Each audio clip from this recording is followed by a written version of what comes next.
Hello, and welcome back to another episode of the Western Canon Challenge, where we are reading the entirety of the Western literary canon out loud.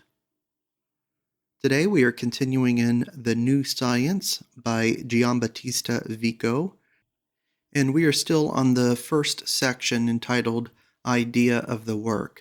We're about halfway through that section, and we will begin with paragraph number 25 in this particular edition. Paragraph 25. The first of these symbols is the facies, because the first civil empires arose on the union of the paternal powers of the fathers.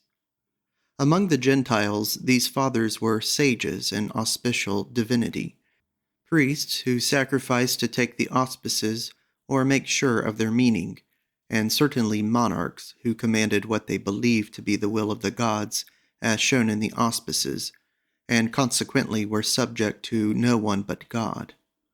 So the facies are a bundle of lidui, or rods of divination, which we find to be the first scepters of the world.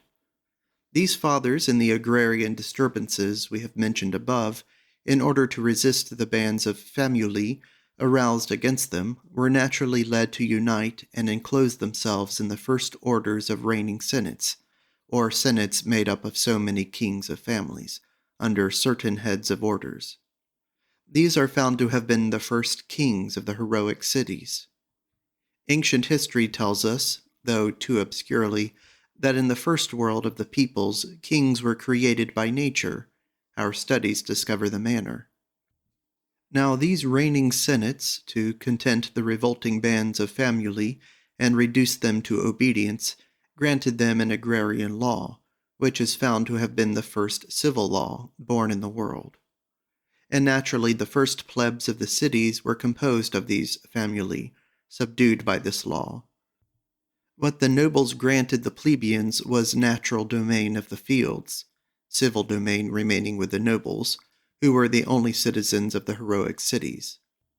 Thence arose the eminent domain of the orders, which were of the first civil or sovereign powers of the peoples. All three kinds of domain were formed and distinguished one from another at the birth of the commonwealths, which among all nations, by one idea variously expressed, are found to have been called Herculean commonwealths, or commonwealths of curates, armed men in public assembly. This clears up the origins of the famous ius quiritium, which the interpreters of Roman law have thought to be peculiar to the citizens of Rome, as in later times it was. But in ancient Roman times it was evidently a natural law of all the heroic peoples. And thence, as various streams from a common source, numerous origins spring forth. 1. The origin of cities, which arose from the families not of sons only, but of family also. Thus they will be seen to be founded by nature on two communities, one of the nobles to command, the other of the plebs to obey. Of these two parts is composed the entire polity, or law of civil governments. For it is shown that the first cities of this, or indeed any other kind, could not arise from the families of sons only. 2. The origins of public empires, which were born from the union of private father-sovereign empires in the family state. 3. The origins of war and peace, whereby all commonwealths were brought into being by force of arms, and then composed by laws. From the nature of these two human things derives their eternal property, that wars are waged so that peoples may live secure in peace. 4. The origin of fiefs, or by one sort of rustic fiefs the plebeians became subject to the nobles, and by another sort of noble or military fiefs the nobles, who were sovereign in their own families, became subject to the greater sovereignty of the heroic orders.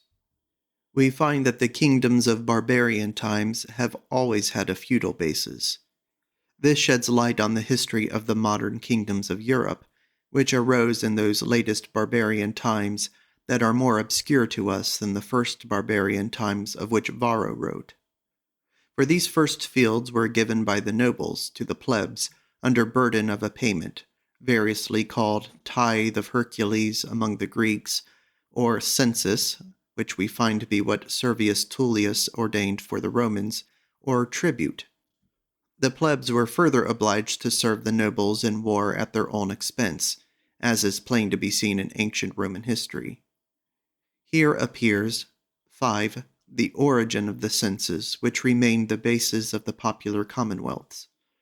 Of all our researches into things Roman, the most difficult has been that of tracing the process by which the popular census developed from that of Servius Tullius, which will be found to have been the basis of the ancient aristocratic commonwealths.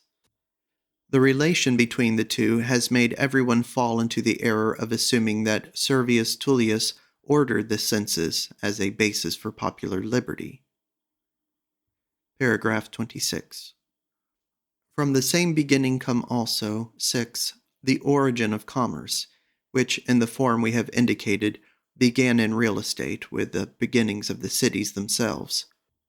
The term commerce is derived from the first merces, or payment in the world, the fields which the heroes gave the famuli under the aforesaid law, obliging the latter to serve them. 7.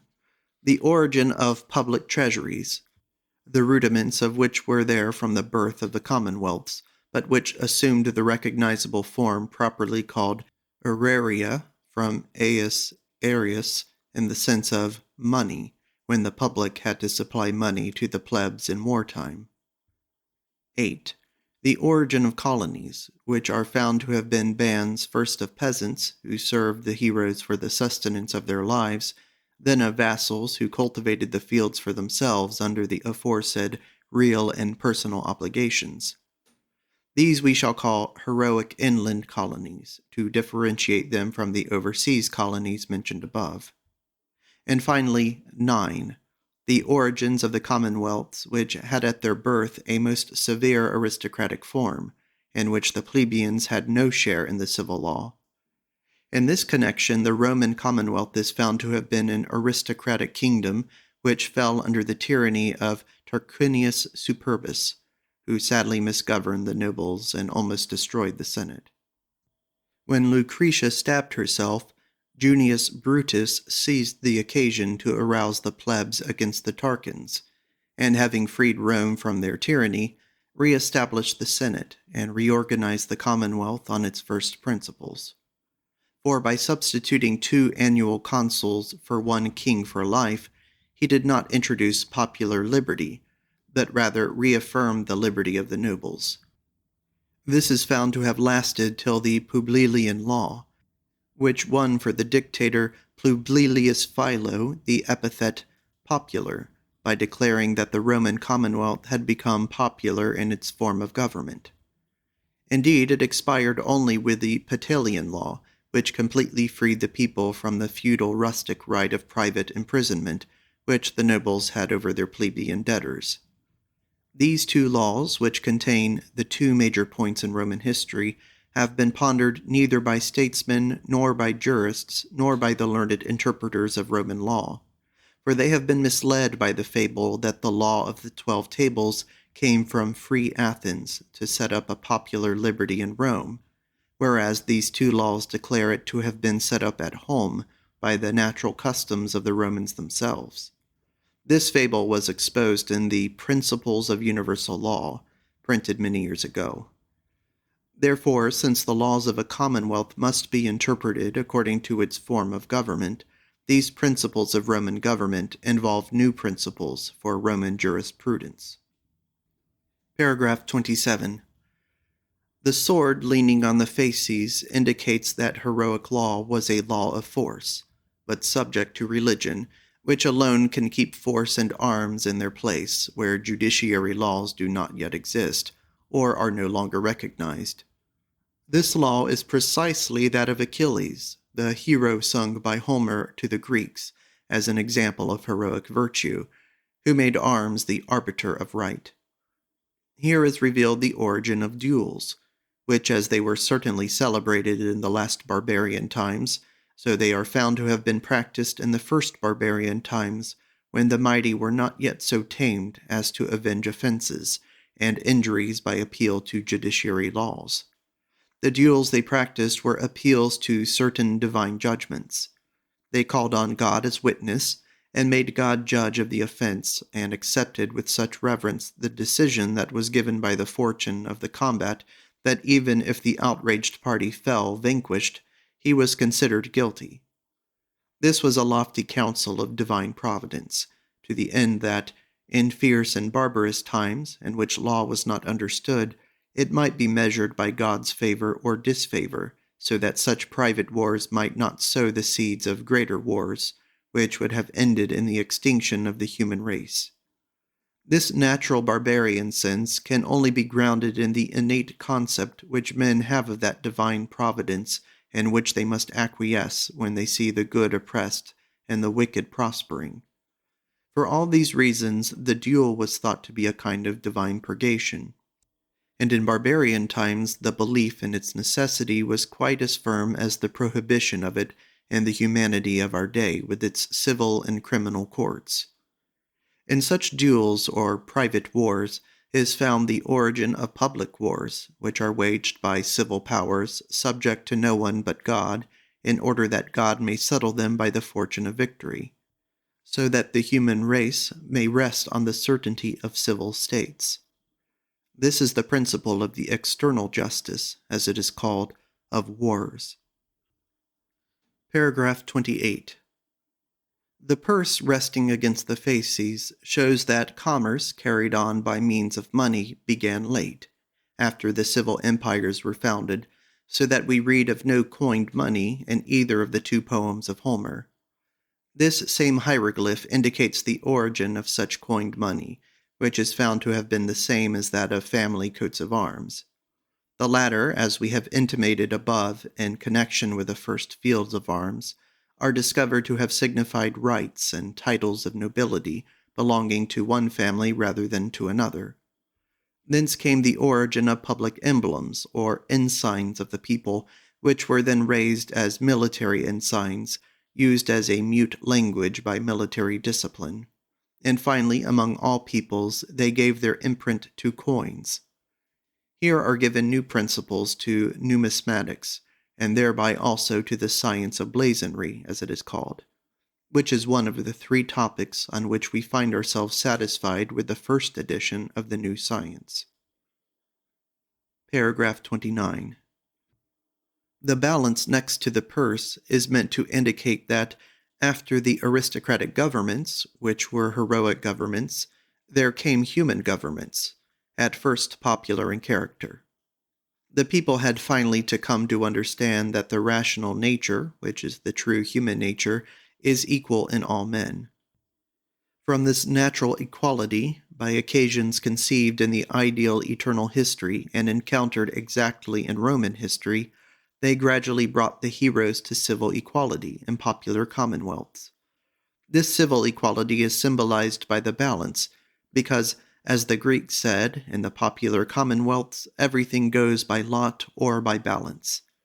But finally, as the free peoples could not by means of laws maintain themselves in civil equality because of the factions of the powerful, but were being driven to ruin by civil wars, it came about naturally that, obeying a natural royal law, or rather natural custom of human peoples, they sought protection under monarchies, which constitute the other type of human government. This natural royal law is common to all peoples in all times in popular states, which have grown corrupt, but the civil royal law, which is said to have been commanded by the Roman people to legitimize the Roman monarchy in the person of Augustus, is shown in our Principles of Universal Law to have been a fable. Our demonstration of this, and of the legendary nature of the story that the law of the 12 tables came from Athens, are two passages which permit us to believe that we did not write that work in vain. In the humanity of our day, there are alternations of these last two forms of government, both human, but neither of these two passes by nature into an aristocratic state, where only the nobles command and all the others obey.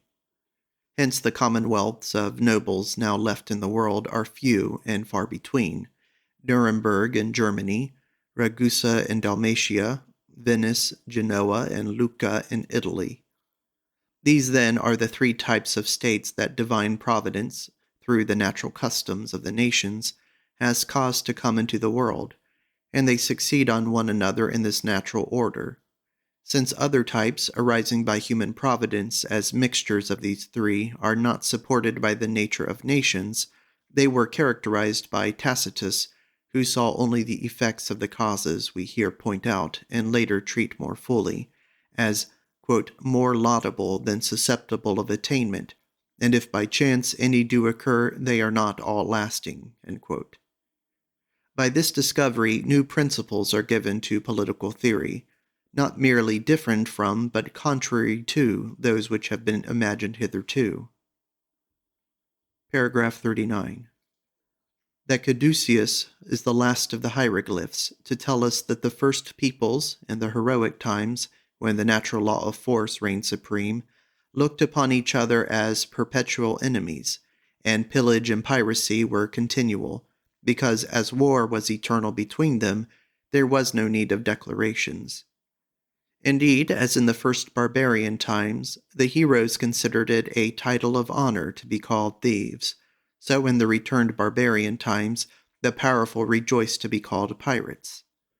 But when human governments had been established, whether popular or monarchical, by the law of human peoples, heralds were introduced to give warning of wars, and periods of hostility began to be terminated by treaties of peace. And this by a high council of divine providence, to the end that nations in their period of barbarism, when they saw new in the world and needed to take root, should remain circumscribed within their boundaries, and not, fierce and untamed as they were, cross them to exterminate each other in wars. But after they had grown up and at the same time become familiar with each other, and hence tolerant of each other's customs, it should then be easy for conquering peoples to spare the lives of the conquered by the just laws of victory. Paragraph 31. So this new science, or metaphysic, pondering the common nature of nations in the light of divine providence, having discovered such origins of divine and human things among the Gentile nations, establishes thence a system of the natural law of nations, which proceeds with greatest equality and constancy through the three ages which the Egyptians handed down to us as the three periods through which the world had passed up to their time. These are 1. The age of the gods, in which the Gentiles believed they lived under divine governments, and everything was commanded them by auspices and oracles, which are the oldest things in profane history. 2. The age of the heroes, in which they reigned everywhere in aristocratic commonwealths, on account of a certain superiority of nature which they held themselves to have over the plebs. 3. The age of men, in which all men recognized themselves as equal in human nature, and therefore there were established first the popular commonwealths, and then the monarchies, both of which form a human government, as we observed a short while ago. Paragraph 32. In harmony with these three kinds of nature and government, three kinds of language were spoken, which compose the vocabulary of this science. 1. That of the time of the families, when Gentile men were newly received into humanity. This, we shall find, was a mute language of signs and physical objects, having natural relations to the ideas they wished to express. 2. That spoken by means of heroic emblems or similitudes, comparisons, images, metaphors, and natural descriptions, which make up the great body of the heroic language, which was spoken at the time the heroes reigned. 3. Human language using words agreed upon by the people, a language of which they are absolute lords, and which is proper to the popular commonwealths and monarchical states.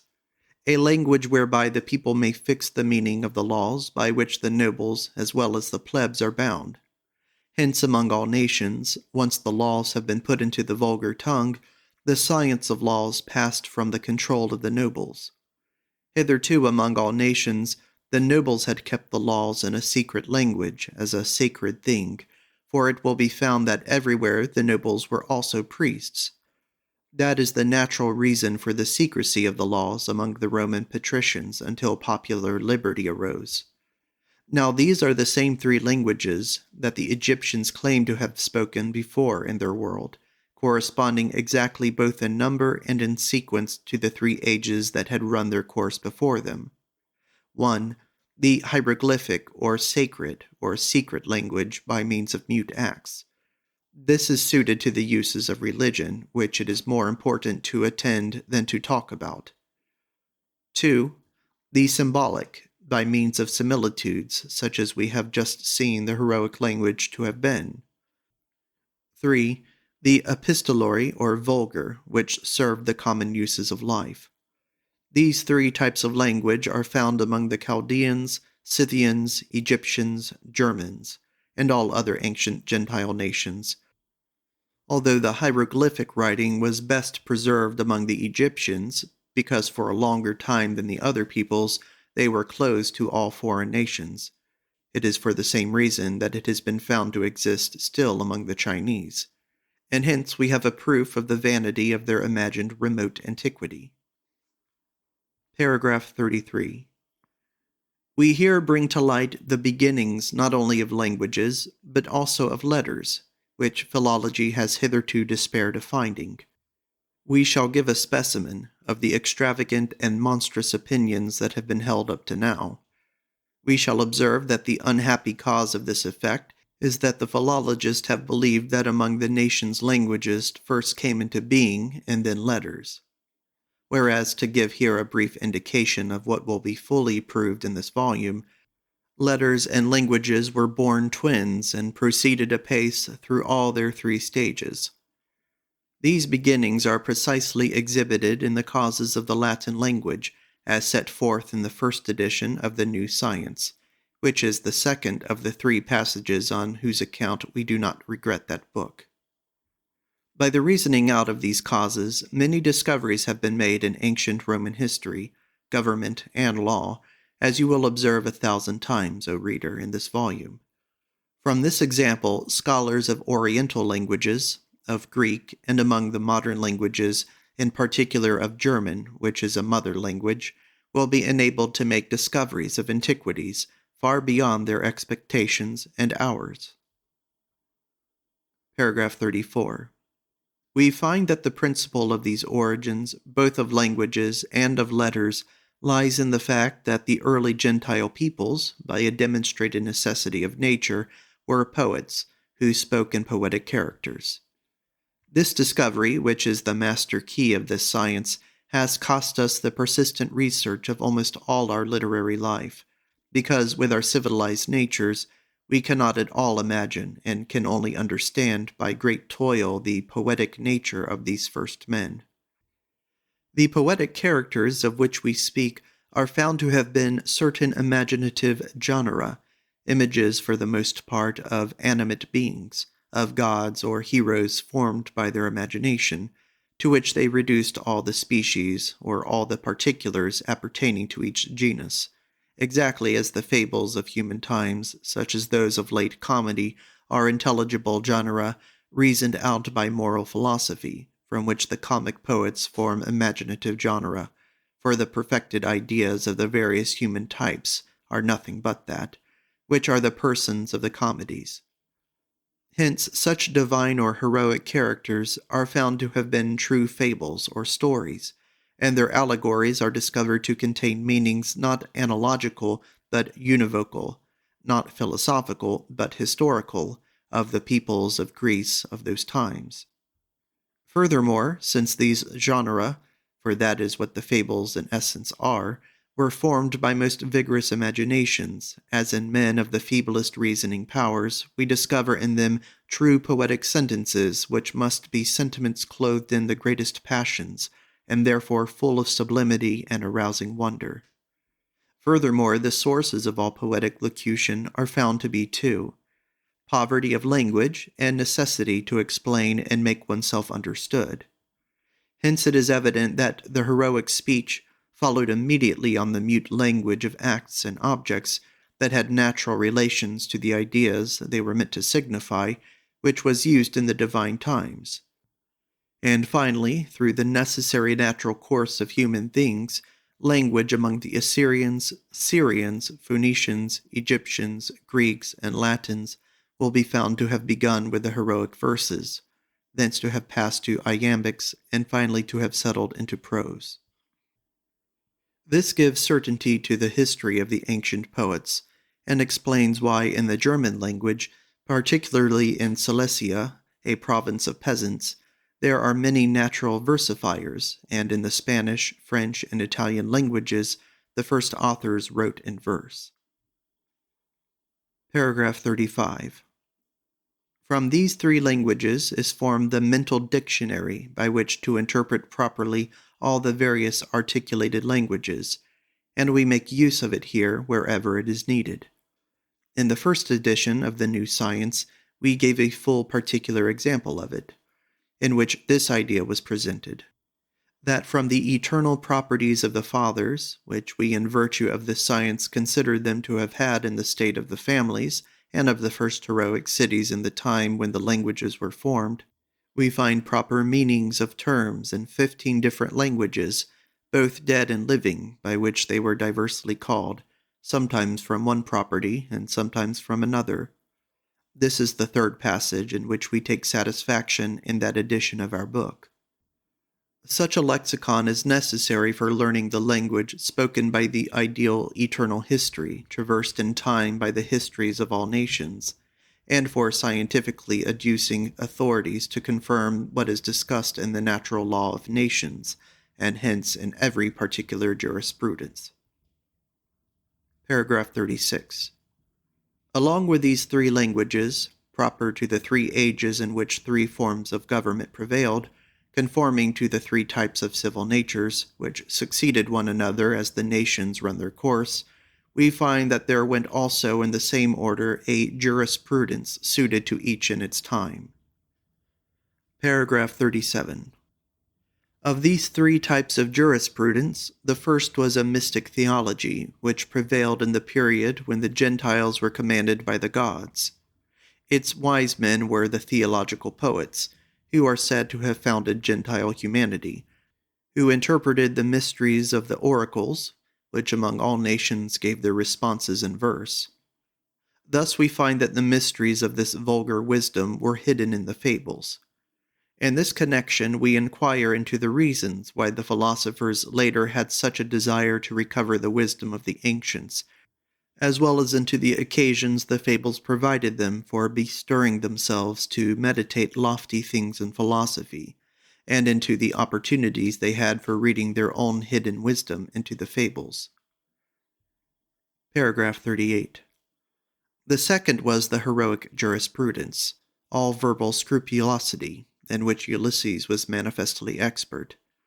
This jurisprudence looked to what the Roman jurisconsults called civil equity, and we call reason of state. With their limited ideas, the heroes thought that they had a natural right to precisely what, how much, and of what sort had been set forth in words, as even now we may observe in peasants and other crude men who in conflicts between words and meanings obstinately say that their right stands for them in the words. And this by counsel of divine providence, to the end that the Gentiles, not yet being capable of universals, which good laws must be, might be led by this very particularity of their words to observe the laws universally. And if, as a consequence of this civil equity, the laws turned out in a given case to be not only harsh, but actually cruel, they naturally bore it because they thought their law was naturally such. Furthermore, they were led to observe their laws by their own high interest, with which, we find, the heroes identified that of their fatherlands, of which they were the only citizens. Hence they did not hesitate, for the safety of their various fatherlands, to consecrate themselves and their families to the will of the laws, which, by maintaining the common security of the fatherland, kept secure for each of them a certain private monarchical reign over his family. Moreover, it was this great private interest, in conjunction with the supreme arrogance characteristic of barbarous times, which formed their heroic nature, whence came so many heroic actions in defense of their fatherlands. To these heroic deeds we must add intolerable pride, profound avarice, and the pitiless cruelty with which the ancient Roman patricians treated the unhappy plebeians, as is clearly seen in the Roman history, precisely during that period which Livy himself describes as having been the age of Roman virtue, and of the most flourishing popular liberty yet dreamed of in Rome. It will be found that such public virtue was nothing but a good use which Providence made of such grievous, ugly, and cruel private vices, in order that the cities might be preserved during a period when the minds of men, intent on particulars, could not naturally understand a common good. Thence are derived new principles, by which to demonstrate the argument of St. Augustine's discussion of the virtue of the Romans in City of God, Volume 5, Section 12, and in the opinion hitherto held by the learned concerning the heroism of primitive peoples is put to rout. Civil equality of this sort we find naturally observed by the heroic nations in peace as well as in war. Shining examples are adduced from the history of the first barbarian times as well as from that of the last. And it was practiced privately by the Romans, as long as theirs was an aristocratic commonwealth, that is to say, down to the times of the Publilian and Petilian laws, until which time everything was based on the law of the 12 tables. Paragraph 39. The last type of jurisprudence was that of natural equity, which reigns naturally in the free commonwealths where the peoples, each for its particular good, without understanding that it is the same for all, are led to command universal laws. They naturally desire these laws to bend benignly to the least details of matters calling for equal utility. This is the aequium bonum, subject of the latest Roman jurisprudence, which from the times of Cicero had begun to be transformed by the edict of the Roman praetor. This type is also, and perhaps even more connatural with monarchies, in which the monarchs have accustomed their subjects to attend to their own private interests, while they themselves have taken charge of all public affairs, and desire all nations subject to them to be made equal by the laws, in order that all may be equally interested in the state. Wherefore the Emperor Hadrian reformed the entire heroic natural law of Rome, with the aid of the human natural law of the provinces, and commanded that jurisprudence should be based on the perpetual edict, which Salvius Julianus composed almost entirely from the provincial edicts. Paragraph 40. We may now recapitulate all the prime elements of this world of nations by reference to the hieroglyphs which stand for them. The lituous water and fire on the altar, the cinerary urn with the forest, the plough leaning against the altar, and the rudder prostrate at the foot of the altar, signify divination, sacrifices, the first families, including sons only, the practice of burial, the cultivation of the fields and their division, the asylums, the later families, including famuli, the first agrarian conflicts, and hence the first heroic inland colonies, and when these failed, the overseas colonies, and with these the first transmigrations of peoples. All these came within the Egyptian age of the gods, which Varro, through ignorance or negligence, called the obscure period, as we have seen above. The fasces signify the first heroic commonwealths, the distinction of the three domains, natural, civil, and eminent, the first civil empires, the first unequal alliances accorded under the first agrarian law by which these first cities were founded on rustic fiefs of the plebeians, which in turn were sub-fiefs of the noble fiefs of the heroes, who, though themselves sovereigns, became subjects of the higher sovereignty of the reigning heroic orders. The sword leaning on the fasces signifies the public wars that were waged by these cities, beginning with raids and rapine. Duels or private wars must have started much earlier, as we shall show, within the state of the families. The purse signifies devices of nobility, or family coats of arms, carried over into medals. the first ensigns of the peoples, which later became military ensigns and finally coins, which here stand for the extension of trade to movable goods by means of money. Trade in real estate, with natural prices in produce or work, had begun before in divine times with the first agrarian law, on the basis of which the commonwealths were born. The balance signifies the laws of equality, which are laws properly speaking. Finally, the caduceus signifies formerly declared public wars, terminated by formal peace. All the hieroglyphs of this second group are far from the altar, because they all stand for civil things of the times, in which the false religions were slowly disappearing, beginning with the heroic agrarian conflicts, which gave the name to the Egyptian Age of Heroes, called by Varro the Fabulous Period. The tablet with the alphabets is put between the divine and human symbols, because with letters, from which philosophies had their beginning, the false religions began to disappear, in contrast with the true, which is our Christian religion, which indeed is humanly confirmed to us by the most sublime philosophies, the Platonic and Peripatetic, insofar as it conforms to the Platonic. Paragraph 41.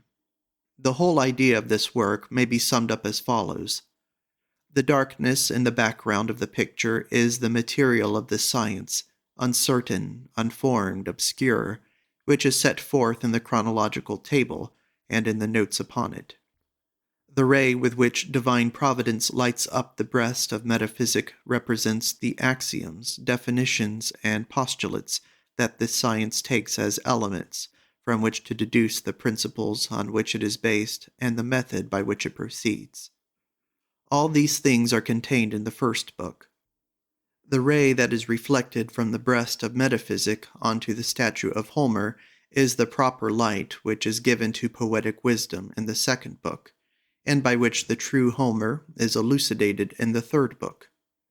By, quote, the discovery of the true Homer, end quote, everything that makes up this world of nations is clarified, proceeding from their origins according to the order in which the hieroglyphs come forth into the light of the true Homer.